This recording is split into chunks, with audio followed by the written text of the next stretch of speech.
aujourd'hui. Donc j'espère que vous allez tous très bien, que vous êtes bien installés pour suivre ce webinaire consacré aujourd'hui au KYC et plus précisément comment les prioriser afin d'améliorer son PNL. Alors, avant d'aller plus loin, permettez-moi de vous présenter les deux intervenants de ce jour. Donc, pour être poli, je vais commencer par mon partenaire, qui est Cédric Biron, donc, qui vous présentera en détail le cas d'usage de ce webinaire. Cédric qui maîtrise parfaitement ces sujets puisqu'il a travaillé pendant de nombreuses années, plus de 10 ans au sein de BNP Paribas, sur de nombreux projets data et analytiques qui portaient notamment autour des KYC, d'où son intervention aujourd'hui. Pour ma part, je suis Steven Balzan, donc je suis responsable grand compte au sein de Midral. Je suis plus focalisé sur le secteur bancaire et je m'occupe notamment de la relation entre Midral et BNP Paribas. Alors, pour introduire succinctement le sujet, regardons ensemble les enjeux qui existent aujourd'hui autour du Know Your Customer, donc du KYC, qui est une réglementation stratégique au sein des banques. Donc, on a listé 4 grands points. Donc effectivement, le premier, les KYC sont des obligations réglementaires critiques à respecter sous peine d'amende, qui peuvent être très importantes, donc qui peuvent être coûteuses financièrement, mais également en termes de réputation. Les processus impliquent de nombreuses personnes et génèrent des coûts humains importants. Donc effectivement, c'est des processus complexes et contraignants à la fois pour la banque et ses clients. Les systèmes doivent avoir des fonctionnalités complexes, régulièrement mises à jour. Donc effectivement, les banques sont confrontées à des enjeux techniques forts avec des architectures informatiques lourdes qui ne permettent pas toujours suffisamment d'agilité. Les relations clients, enfin, ne doivent pas souffrir de toute cette complexité. Et donc, effectivement, le fait d'imposer en fait aux banques de muscler l'identification de leurs clients est une contrainte, mais pas que. Bien au contraire, les données collectées dans le cadre du KYC le permettent aussi de mieux comprendre, de mieux connaître leurs clients pour mieux personnaliser in fine leur service.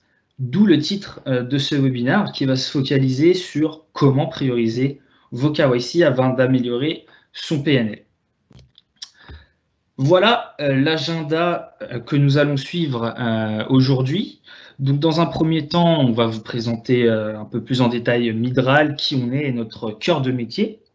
Ensuite, on approfondira le contexte et les enjeux autour du KYC pour que dans un troisième temps, Cédric vous présente plus concrètement le cœur du sujet qui vous présentera aussi une application, une démonstration qui permettra de répondre à cette question qui est de comment prioriser ces KYC. Bien sûr, tout le long du webinaire, vous avez un espace chat dans lequel vous allez pouvoir poser vos questions et nous tenterons d'y répondre du mieux possible avec Cédric à la fin de la présentation. C'est parti pour la présentation de Midral. Alors, on va commencer par expliquer ce qu'est le cycle de valorisation de la donnée tel que nous l'entendons chez Midral. Donc l'idée, c'est de toujours partir d'une question métier, d'une stratégie business. Ici, ce sera autour du KYC. Donc pour cela, il faudra remonter cette chaîne en allant chercher la donnée dans différentes sources qui peuvent être multiples et hétérogènes, de la préparer, la nettoyer, l'enrichir, afin de pouvoir ensuite la restituer sous la forme la plus adéquate en fonction du besoin. Donc ça peut aller du simple reporting au data journalisme d'entreprise.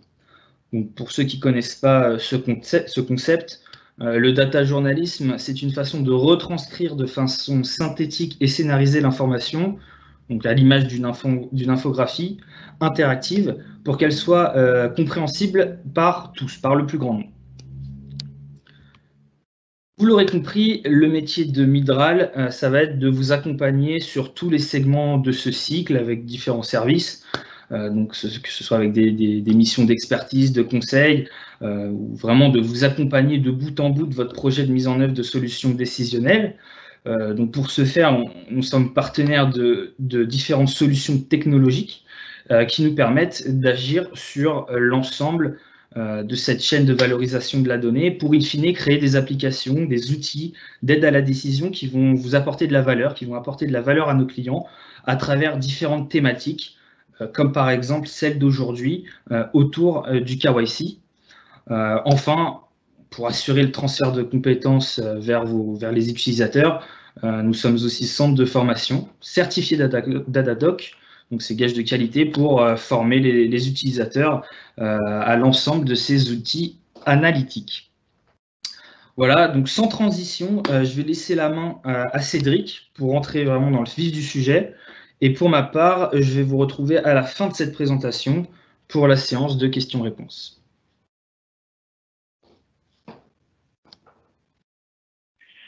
Merci Steven. Vous m'entendez bien? Très bien. Très bien, parfait. Bonjour à tous. Je prends le relais. Je vais partager mon écran. Est-ce que vous voyez bien du coup la slide contexte? C'est parfait. Parfait. Parfait. Allez.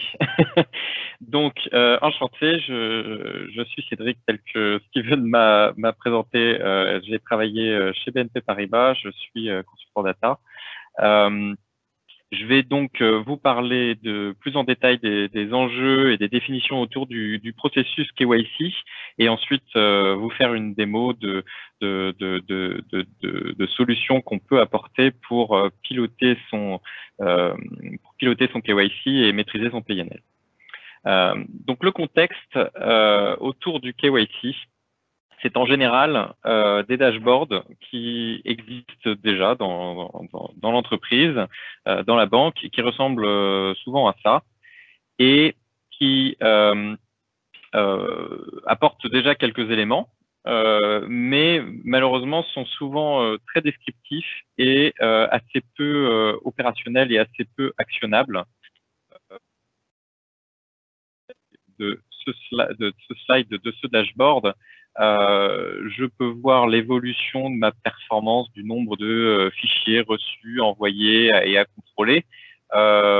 Mais je ne sais pas si au final l'augmentation est un bon ou un mauvais signe. Je ne sais pas si j'ai plus ou moins de problèmes à les traiter. Là, je vois sur le côté droit que le risque est probablement un peu plus élevé parce que c'est plus rouge en mars, mais malheureusement, je ne sais pas trop ce que je peux y faire pour y remédier. Et sur la partie gauche, les causes de rejet du processus, c'est peut-être la partie qui est la plus actionnable parce que en tant que dirigeant, je pourrais demander à investiguer les causes de rejet pour les traiter. Mais rien de très direct, rien de très concret. Je vous montre un deuxième exemple. Souvent, il manque des informations qui me permettraient de mieux piloter et de mieux diriger. Donc, dans cet exemple-là, je vois sur la partie gauche, je vois une très bonne compréhension des étapes du processus KYC. Je vois tous mes dossiers qui sont plus ou moins avancés, mais est-ce que c'est bien, est-ce que c'est pas bien, est-ce qu'il faut agir? Je ne sais pas. C'est souvent comme ça, pas toujours bien sûr, heureusement, mais c'est souvent comme ça.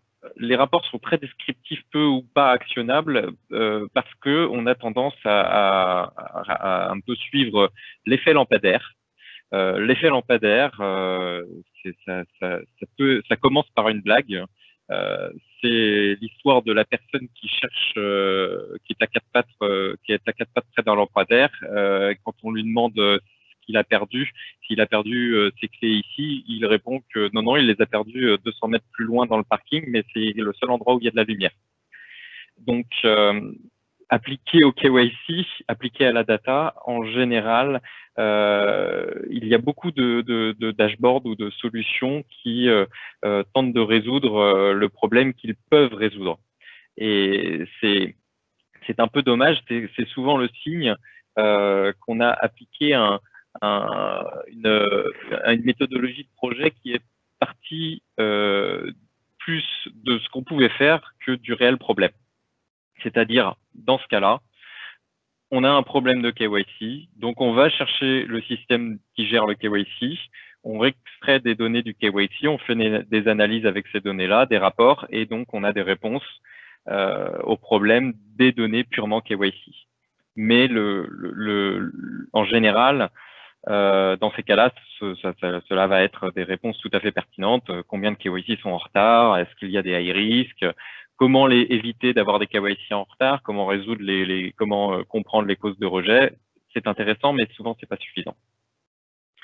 Si on veut aller plus loin, il faut partir du problème global et vraiment suivre une approche de résolution on va devoir décomposer ce problème en sous-problèmes, déduire les analyses qu'il faut faire, les données qu'il faut aller chercher et les systèmes qu'il faut aller analyser, et pas seulement le système purement en charge du processus KYC. Donc tout part du problème et pas du système disponible. Là, quelle est la question clé autour du processus KYC? On va donc rentrer dans la partie suivante, vraiment rentrer dans le détail du processus KYC avec comme finalité améliorer son PNL. Pourquoi améliorer son PNL? C'est la question globale qu'on vous propose ici. Il ne s'agit pas seulement de se focaliser sur le respect des deadlines ou éviter les amendes. Le KYC est un processus global de connaissance de ses clients. À la fin, notre objectif est probablement plus de réaliser du business avec ses clients de manière positive que de s'empêcher de faire du business ou d'éviter de payer des amendes. Donc la question très globale qu'on a trouvée ici, c'est comment prioriser ces KYC et avoir un impact général, donc pas seulement de maîtrise des pertes, mais de maîtrise complète du PNL. Ce problème se décompose assez facilement en trois sous-problèmes. Si on s'attaque au PNL, on veut protéger, maîtriser les revenus, on veut éviter des pertes comme des amendes, et on veut avoir un équilibre, une sorte de pertinence entre le coût opérationnel de réalisation du KYC et les revenus. Étant donné le temps qui nous est imparti pour ce webinaire, on va faire un focus sur la partie la plus intéressante, les revenus. Donc, plus en détail, protéger les revenus clients. On le redécompose encore en sous-problèmes, en sous-indicateurs, afin d'en extraire les indicateurs les plus pertinents et d'aller chercher les données au bon endroit. Protéger les revenus clients, je peux le faire si j'arrive à bien prioriser mes clients par importance. Quelle importance? Eh bien, on prend ici les revenus prévus avec ces clients-là. Je peux le faire en assurant que mes KYC sont réalisés dans les temps, parce que si je ne le fais pas dans les temps, je vais devoir stopper la relation ou la mettre en pause, en tout cas, retarder la relation, donc retarder les revenus. Et pour être sûr de respecter les délais, je vais me baser sur un indicateur de ponctualité, d'anticipation de ponctualité. Enfin, même si je priorise et que j'essaye de réaliser dans les temps, je ne suis pas à l'abri d'avoir des cas un peu compliqués qui vont être en retard. Et là, il faudra sûrement aller chercher un contact clé qui va pouvoir m'aider dans la réalisation du KYC. Concrètement maintenant, j'ai vu les données qui m'intéressent vraiment pour prioriser mes KYC et protéger mon PNL et développer mon PNL. Quand je fais un extrait d'un système de processus KYC, j'ai souvent des données qui ressemblent à ces choses-là. Des entreprises en bleu, donc sous forme d'un identifiant, parfois d'un libellé. Associé à ça, sûrement un statut d'entreprise. Est-ce qu'elle est déjà active? Est-ce que c'est un prospect avec lequel on ne traite pas pour l'instant? La deuxième brique d'information, ça va être l'étape du KYC en cours. Là, c'est vraiment un extrait d'un système de KYC, de gestion du processus de KYC. La date de réalisation nécessaire, donc de renouvellement ou la date d'entrée en relation cible pour un prospect. Et puis l'opérateur, donc la personne en charge de réaliser le KYC. J'ai volontairement mis des identifiants pour montrer qu'en général, la donnée n'est pas tout au même endroit et qu'il va falloir l'enrichir.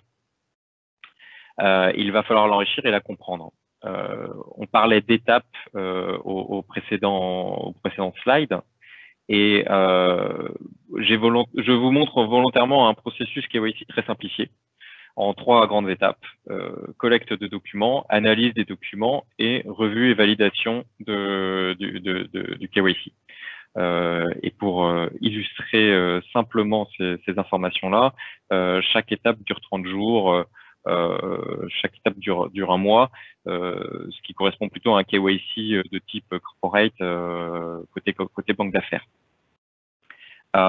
Évidemment, cette compréhension du processus doit être adaptée à chaque entreprise et à chaque organisation.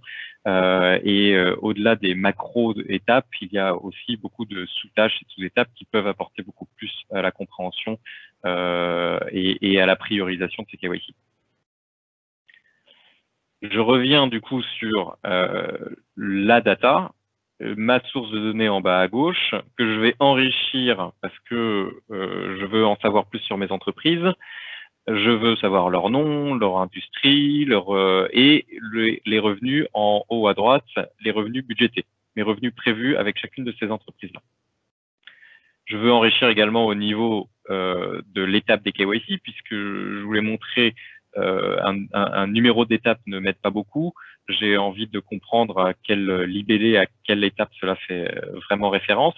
Et je veux comprendre le process, donc je rajoute ma dernière colonne à droite, c'est-à-dire le temps nécessaire pour finir le KYC. Si je suis à l'avant-dernière étape, revue et validation, l'étape dure 30 jours, il me reste 30 jours pour finir le KYC. Et si je suis à l'étape d'avant, l'étape 2, analyse, il me reste du coup 2 fois 30 jours, 60 jours, et ainsi de suite. Et ça va me permettre plus tard d'estimer si je suis en retard ou pas en retard, puisque je saurai, à partir d'où je suis, combien de temps il me faut pour finir le KYC. Enfin, les opérateurs.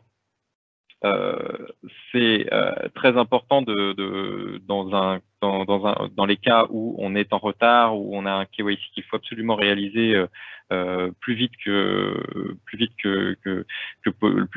possible. Je vais donc enrichir ma base d'opérateurs avec évidemment leur nom et leur contact, donc email, numéro de téléphone, potentiellement d'autres informations comme le lieu, le fuseau horaire, si on travaille à l'international, ce qui pourra m'aider à agir plus efficacement et plus rapidement. Donc, en résumé, voici mon modèle de données, mes données sources et 3 données enrichies. Et donc, là, on voit bien qu'il ne suffit pas de faire juste un dashboard, des graphiques sur la donnée du KYC. Il faut avoir une vision complète pour pouvoir en tirer des analyses. Je vais donc passer à l'étape suivante, qui va être de vous montrer ce que ça peut donner en termes d'analyse avec des visuels. Avant de passer sur l'outil de visualisation, voici un dashboard standard dans le sens où il montre des indicateurs standards. Ça m'aide, mais ce n'est pas suffisant. Je vois le nombre de clients, je vois la répartition de mes clients par étape, mais je ne sais pas si je suis en retard. Je vois mes clients et mon nombre de KYC à faire semaine par semaine avec une vision temporelle, mais pareil, je ne sais pas si des aides banques à faire pour mi-décembre, je ne sais pas si si je vais être en retard ou pas. Pour l'instant, je ne suis pas en retard, mais est-ce que je suis suffisamment avancé avec une liste des clients pour lesquels il faut réaliser les dashboards, les KYC, pardon. Donc, nous allons travailler partir de ce dashboard-là et travailler à améliorer les indicateurs. C'est-à-dire que du nombre de clients, je vais utiliser l'importance de ces clients grâce aux revenus budgétés. Je vais ajouter à la date butoir des KYC mon anticipation de ponctualité, c'est-à-dire la date butoir, mais moins la date prévisionnelle de fin du KYC. Si si ma date prévisionnelle est plus courte que la date butoir, tout va bien, j'aurai une ponctualité positive. Mais si jamais ma date prévisionnelle est très loin dans le futur et après ma date butoir, je vais avoir une ponctualité négative et là, je sais que je serai en retard. Et je saurai en nombre de jours de combien de jours je vais être en retard. Et enfin, ajouter au nom du client l'opérateur, le contact qui peut m'aider à réaliser le KYC. Grâce à ces 3 grandes actions, je vais pouvoir rendre mon dashboard très opérationnel et très actionnable. Donc voici le dashboard de départ. Je vais m'attaquer à ce graphique chronologique qui me montre les KYC par date butoir et je vais l'améliorer grâce à ces 3 indicateurs. Alors, je le duplique pour le travailler. Donc, première étape, je veux pondérer mes KYC à réaliser, non pas par nombre de KYC à faire par semaine. Ici, je vois que j'en ai 2 cette semaine, 2 encore la semaine d'après, un seul cette semaine. C'est peu intéressant. Donc, je vais aller chercher côté des données entreprises le revenu budgété et je vais tout de suite voir quelles sont les entreprises avec lesquelles je fais beaucoup de revenus. Et celles-là, elles vont être très importantes. Pour avoir encore plus de visibilité, je vais le mettre au niveau de la taille. Comme ça, plus c'est haut et plus c'est gros, plus les entreprises sont des relations critiques à préserver et à maintenir. Et il faut éviter absolument des retards. Ensuite, je vais m'attaquer à la ponctualité. Parce que regardons BP, c'est dans le futur. Normalement, je pourrais me dire que tout va bien, mais je vois qu'en étape, je n'ai pas commencé. Donc, ça risque d'être problématique. Mais là, je ne le vois pas sur ce graphique. Je ne le vois pas rapidement. Donc, je vais créer une ponctualité. Et ma ponctualité anticipée, comme je disais, c'est ma date butoir.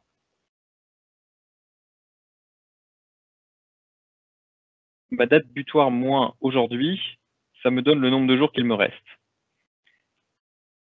Et je vais y retrancher le nombre de jours qu'il est nécessaire pour finir le KYC. Donc, s'il me reste 60 jours, mais qu'il m'en faut 90, ça va être négatif, je serai en retard. Donc, ponctualité anticipée, j'ai calculé ce nouvel indicateur et je vais le mettre au niveau de la couleur pour voir où est-ce que je suis très en retard ou très en avance. Et donc, comme je vous disais, le KYC de BP, qui pourtant est à faire pour fin janvier, en fait, on est déjà en retard parce qu'on n'a pas commencé.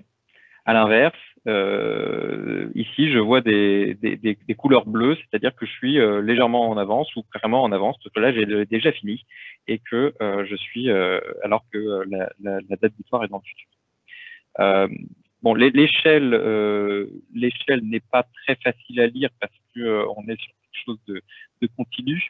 Donc, je vais utiliser des groupes de retard ou d'avance. Je vais créer des groupes pour faciliter la lecture et avoir moins de couleurs.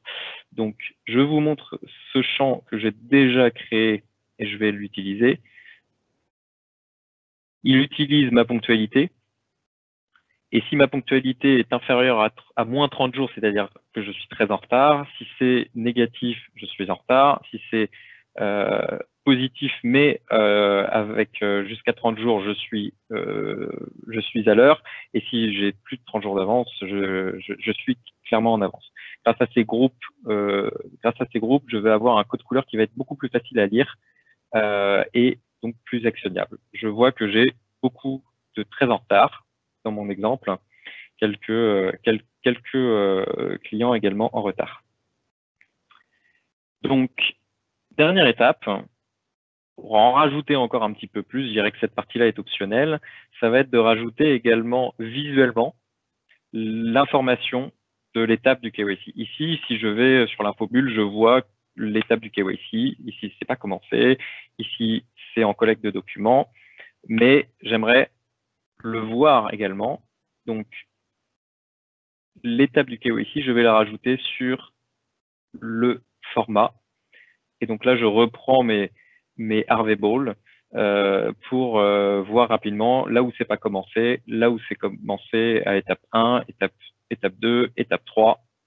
Et je vois tout de suite une cohérence entre les couleurs rouge ou orange qui pourtant sont dans le futur parce que on est sur des étapes qui ne sont pas proches de la fin. Je vous montre le résultat du coup en intégrant ce dashboard, ce graphique dans un dashboard complet. Et je vais l'utiliser. Je vais le manipuler un petit peu. Ce qui est intéressant ici, c'est de voir que j'ai intégré mon graphique qui me montre les KYC à faire par ordre chronologique, mais avec un code couleur où je vois tous ceux qui sont déjà très en retard ou en retard. J'ai rajouté également les informations d'importance dans les graphiques plus descriptifs du haut qui me montrent non seulement les nombres de clients, mais les revenus budgétés, les clients par étape avec également l'importance, l'aire, la surface représentant les revenus budgétés, et un tri ici par retard ou avance. Et donc ce graphique est très intéressant pour pouvoir sélectionner rapidement tous mes clients qui génèrent à la fois des gros revenus et qui sont très en retard. Et je vais pouvoir du coup focaliser mes actions sur ces entreprises-là. Donc là, j'ai vraiment sélectionné toutes celles qui sont très en retard et très grosses. Je peux les visualiser ici par ordre chronologique de réalisation.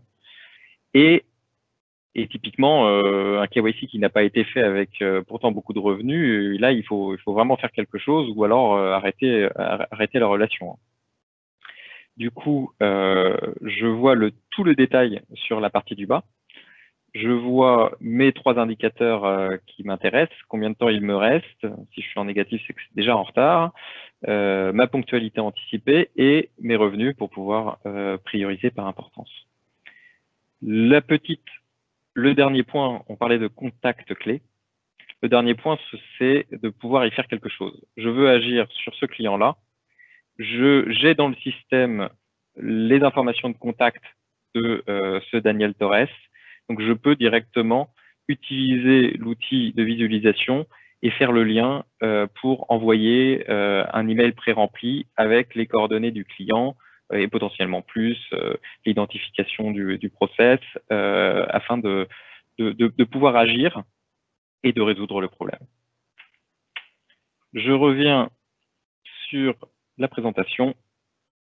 Et donc, en rapide synthèse, nous sommes partis de la donnée brute que nous avons enrichie avec les informations et qui nous permettaient de construire des indicateurs pertinents. Nous l'avons rajouté dans l'outil de visualisation pour à la fin construire un dashboard qui puisse être utilisé pour sélectionner les actions prioritaires et les réaliser. Un autre exemple, voilà, la sélection des indicateurs les plus urgents pour pouvoir ensuite agir. Je vous remercie. La partie démonstration est terminée. Donc, c'est maintenant le moment des questions. N'hésitez pas à taper votre message dans la zone de chat à droite. On attend vos questions pour pouvoir y répondre. Je ne sais pas si, Farok, nous avons déjà des questions. Oui, merci qui sont arrivées beaucoup. Pendant ou qui vont arriver. Oui, merci beaucoup Cédric pour cette présentation. Effectivement, il y a eu des questions pendant ta présentation. Donc la première qui est, vous avez ajouté un fichier avec les différentes étapes et la capacité de chiffrer un retard ou pas. Si je n'ai pas cette donnée en ma possession, comment je peux faire ? Alors, c'est pas étonnant que le fichier ne soit pas disponible. Dans mon expérience, ce genre de fichier n'existe jamais. Il n'existe jamais dans le sens où il n'est pas dans un système, il n'est pas formalisé dans une base de données où ce serait une excellente nouvelle et je pense que ce ce serait dans une. Si vous avez ce fichier-là, tant mieux pour vous. C'est exceptionnel. Il faut en général le formaliser. Et ces informations-là se trouvent dans des procédures ou dans la connaissance des experts métiers, des experts KYC. Et donc, c'est plutôt en discutant et en formalisant ces informations-là, parfois en partant d'un PowerPoint qui montre le processus KYC et le temps nécessaire pour chaque étape, qu'on peut créer cette donnée-là. Et pour ce webinaire, je l'ai moi-même créé dans un fichier Excel avec des données moyennes, 30 jours en moyenne, mais évidemment, c'est un fichier qu'il faut construire soi-même et il ne faut vraiment pas hésiter à le faire rapidement, quitte à l'améliorer et à enrichir ces données avec ce genre de connaissances métiers qui n'existent que dans des PowerPoint ou dans la tête des gens. Merci Cédric. On a une autre question qui est, alors c'est quoi pour vous les grandes étapes pour mettre en place cette nouvelle approche? Alors, au niveau méthodologie projet, Steven, tu veux prendre cette question? Oui, merci Cédric. Je vais essayer d'y répondre du mieux possible. N'hésite pas à compléter si besoin. Donc, je dirais que pour mettre en place ce genre d'initiative, il n'y a pas de recette miracle. Ça va être comme dans tout projet analytique. Le plus important, ça va être la phase de cadrage, donc de bien comprendre les enjeux business que vous voulez adresser, de bien définir les principaux KPI à mettre en place, en essayant en même temps d'essayer d'identifier les usages potentiels de ce que vous voulez construire. C'est-à-dire essayer d'apporter de nouveaux insights métiers, de proposer de nouveaux axes d'analyse, de nouveaux leviers qui vont apporter de la valeur aux utilisateurs de l'application. Et donc à partir de là, une fois que cette phase de cadrage a été faite et bien définie, on peut mettre en place effectivement une roadmap projet et de fonctionner de manière itérative en partant des sources de données les plus complètes et nécessaires à l'analyse qu'on aurait identifiées au préalable, de pouvoir s'y connecter et ensuite de préparer cette donnée afin de l'analyser en construisant les visualisations pertinentes qu'a pu vous montrer Cédric, les applications, les dashboards, qui soient vraiment des outils d'aide à la décision et qui soient vraiment actionnables. Et c'est ça l'important, c'est que ce ne soit pas uniquement des visualisations qui apportent de l'information, mais qui puissent surtout vous aider à prendre des décisions. Oui, c'est vraiment critique de bien réaliser cette phase de cadrage et de pouvoir répondre à la question des besoins. Pourquoi on veut construire un dashboard? Pourquoi on veut piloter son KYC? Et pour qui? Pourquoi et pour qui? Exactement. Merci pour cette réponse détaillée. Et enfin, la dernière question du coup de ce webinaire qui est comment je peux mettre ça en place d'un point de vue intégration système? Ah, la grande question de l'intégration, un sujet qui fait beaucoup souffrir l'IT en général, puisque les systèmes de KYC sont complexes et donc du coup sont assez lourds à faire évoluer. La bonne nouvelle avec une approche autour de la donnée, c'est qu'on n'est pas obligé d'attendre que ce soit inscrit dans la roadmap de développement du logiciel et de faire pression sur le fournisseur pour que peut-être dans 2 ans, le dashboard soit intégré. On peut très bien extraire les données, se connecter aux données sous-jacentes, aller chercher les données manquantes qui seraient nécessaires pour construire un dashboard pertinent et actionnable, et utiliser voilà un processus à côté du système existant qui va analyser, extraire les données, les préparer, les enrichir et les restituer, tout en ayant, je vous montrais l'exemple de l'action finale qui est d'envoyer un email à l'opérateur qui peut aider sur le KYC, tout en ayant quand même à la fin une capacité à agir. C'est-à-dire qu'il est important qu'il y ait boucle de retour à la fin de la visualisation et de la restitution pour que les données soient effectivement que les actions soient prises et que les données soient mises à jour et que le KYC passe en revue à compléter. Donc, pour synthétiser, c'est assez facile de réaliser des outils et des solutions de pilotage qui s'interfacent avec les systèmes existants et qui ont leur gestion et leur développement beaucoup plus rapide et beaucoup plus agile. Très bien, merci. Donc là, on arrive à la fin de ce webinaire. Il y a eu d'autres questions dans le chat. Je vous invite à prendre contact directement avec Cédric et Steven, puisque malheureusement, là, on manque de temps pour répondre à toutes les questions. Et puis, Steven, je te laisse conclure. Merci Farok. On va passer à la slide suivante. Donc effectivement, pour aller plus loin ensemble, avoir une discussion plus précise et adaptée à votre contexte et situation actuelle, Midral a mis en place depuis le début d'année ce qu'on appelle le Midral Doctor. Donc c'est une consultation gratuite d'1 heure avec un expert en analytique. Donc l'idée à l'issue de ce webinaire, c'est que vous puissiez nous solliciter, donc Cédric et moi-même, dans le cadre de ce Midral Doctor pour que vous puissiez nous expliquer où vous en êtes dans vos projets autour du KYC, vos problématiques, et voir ensemble plus concrètement comment nous pourrions vous aider. Alors, n'hésitez pas vraiment à réserver un créneau sur notre site. Vous avez le lien affiché ici et nous serons ravis d'échanger avec vous pour vous aider. Enfin, donc si ce webinaire vous a plu, j'espère que oui, vous retrouverez plein de ressources sur notre site. Donc nous avons un blog qui est alimenté très régulièrement avec des tips et différents cas d'usage, des tutoriels, d'autres webinaires également qui portent sur d'autres sujets autour du secteur bancaire. Donc vous pouvez aller regarder toutes ces ressources qui peuvent vous aider dans le cadre de vos projets sur notre site.